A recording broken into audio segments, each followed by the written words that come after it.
사람이 진짜 많아졌다. 그죠? 이게 주차 타워인 거잖아요. 네, 주차타워죠. 근데 일반적으로 우리는 주차 타워라고 하면 네.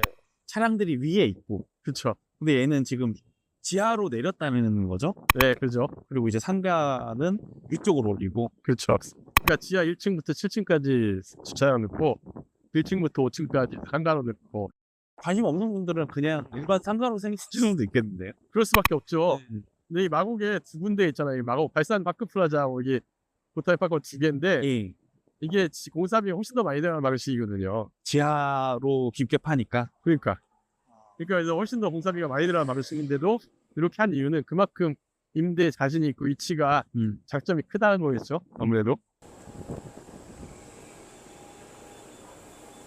이 공공형 지식산업센터라는 거는 네. 일반적으로 우리 다른 데서 보는 것처럼 분양을 한다거나 이런 건 아닌 거죠? 네, 서울시 자체적으로 이제 임대하는 건데, 그러니까 뭐 스타트업 기업이나 예. 이런 이제 청년 사업자들, 이런 청년 창업자들 이런 사람들 저가로 임대를 예. 주는 방식이죠. 여기 이런 방식이 상암동에도 있고 예. 이제 많은 지역에 있는데 자체적으로 이제 뭐 젊은 친구들한테 비용이 부담되는 창업자들한테는 저렴하게 예. 사무실을 임대해 준다. 이런 기획으로 만들어진 거죠. 도전숙이라는 건 뭐예요?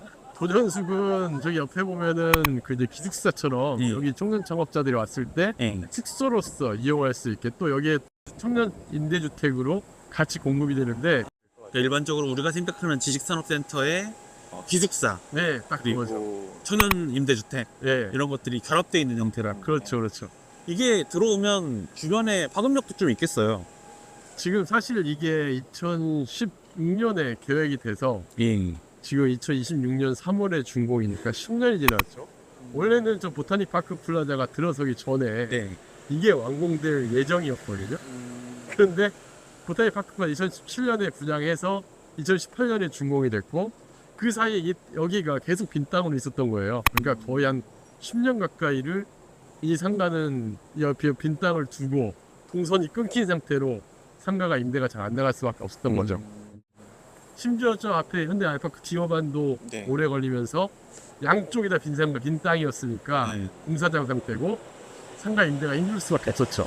지금 보세요. 지금 아직도 임대문이잖아요. 여기 완공이 안 되다 보니까 저기 건물 대박 DMCT 1200셀 오피스텔 1층 건물이 상가 비어있고. 그래도 최근에 어떤 이런 흐름들을 보면 네, 확실히 유동인구도 좀 늘어난 것 같고 그때에 비해서. 훨씬 많이 늘었죠. 네. 이제 기업들 이랜드도 들어오고, 이랜드 3,000명이니까 이랜드가 작년 9월에 다 입주가 완료가 됐거든요. 예, 생각보다는 입주가 좀 늦었는. 그렇죠. 이랜드 같은 경우도 2015년에 입주한다는 기업이 2025년 9월에 대부분 입주했다고 하니까 그거 역시 10년 걸렸네요, 보니까.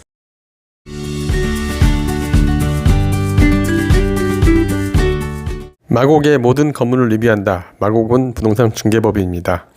마곡의 모든 건물을 하나씩 살펴보고 있습니다. 오늘은 마곡의 상권개발지 중 가장 늦게 개발되고 있는 양천 향교역 인근의 주차타워 상가인 보타닉 파크 플라자입니다. 현 시점 마곡지구에서 가장 확장 가능성이 큰 상가로 오늘 건물 리뷰 물건을 선정하였습니다. 그럼 왜 확장 가능성이 큰 상가인지 건물 리뷰 시작합니다. 마곡지구는 도시의 기본계획을 가장 잘 세운 신도시입니다. 역별로 상업시설을 갖추었고 상업 업무시설에 주차가 부족한 상황을 예측하여 역별 가장 좋은 위치에 주차상가를 배치합니다. 보타닉 파크 플라자도 그런 주차상가입니다.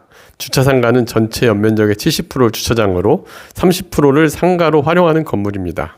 양천향교역 상권은 배후 기업으로 이랜드, FITI, 도레이 코리아 등 대기업과 4동의 대규모 지식산업센터 및 그리고 한 동의 공공 지식산업센터까지 추산으로 약 2만 명 가까운 배후 기업 인구를 두고 있는 상권입니다.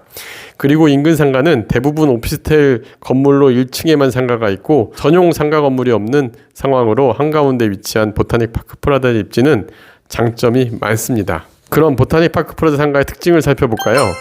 이 상가는 대지 면적 667평, 건축력 면적 6,234평의 중형급 이상의 상가입니다. 하지만 건물 내용을 보면 지하 1층부터 지하 7층까지 주차장 총 381대의 공간이 자리하고 있고 지상 1층에서 5층까지로만 상가가 구성되어 5층 소형규모 상가처럼 보입니다. 1층에는 다수의 식당가와 카페와 같은 전문 식당가로 형성되어 있고 2층에서 5층에는 미용실, 사무실, 체육시설, 애결시설 등 다양한 시설들이 입주해 있습니다. 층부 상가의 특징은 각 호실 테라스를 갖추고 있고 도면만으로 보더라도 특히 4층에는 넓은 테라스 공용시설들을 갖추고 있는 점을 볼 수 있습니다. 하지만 현재 상가는 인근 공사 등으로 인해 공실이 30% 정도로 많습니다. 그리고 상가 위치에 따라 임대 여건이 너무 다른데요. 특히 건물의 서측면의 경우에는 바로 옆 도전숙 및 공공지산에 건축 중인 상황으로 인해서 차단막으로 막혀있고 전혀 노출이 안 되는 상황입니다. 그리고 동측면 역시 주차장 옆으로 공사 차량의 진출입 및 차단막이 동선을 끊고 있는 상황인데 현재로서는 임대 여건이 좋지 않은 점은 단점으로 보여집니다. 자, 그럼 현재 시장에 있는 상가의 매매 가격과 임대료를 살펴볼까요? 본 건물은 현재 매매 물건이 많지는 않습니다. 대략 8년 전 분양가 수준에서 급매물이 2층과 3층 각 한 개 매물이 시장에 나와 있는 것을 알 수 있었습니다. 다만 임대시장의 경우에는 공실 상태가 길어지다 보니까 일부 마곡지구 내에서 상대적으로 저렴한 급매물들이 있었습니다. 임대가 완료된 남향과 동향 측 자리도 일부 있었지만 대개 서향과 북향 쪽 현재 여건이 안 좋은 호실들이 급매물이 있었습니다. 표에서 보면 알 수 있듯이 위치에 따라 가격이 다릅니다. 따라서 본 건물에 임차를 희망하시는 분들은 반드시 현장 상황을 보고 판단해야 합니다. 1층 기준으로 다른 업무 지역에 비해 확실히 저렴한 상황을 알 수 있는데요. 특히 우리 중개법인의 임대 의뢰해준 매물은 1층 전용 20평 건물로 서비스 테라스 면적이 15평이 주어져 있는데 인근 12평 상가 임대와 동일한 호실입니다. 개인적으로 공공지식센터 완공 시에 기업체 직장인 수요들 감안해서 실내 포차 및 주류점으로 운영하면 꽤 괜찮은 상가로 여겨집니다.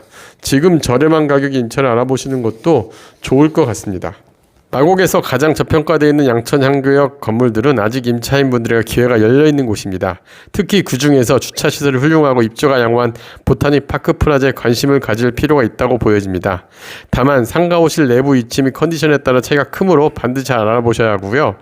마곡온 부동산에서 여러분들과 함께 살펴봐 드리겠습니다. 기업체 인구가 계속 늘어나는 마곡지구 내 양천 향교역 쪽에 창업을 희망하시는 분들의 많은 관심 부탁드립니다. 마곡온 부동산 채널의 다음 마곡지구 건물 리뷰도 기대해주세요.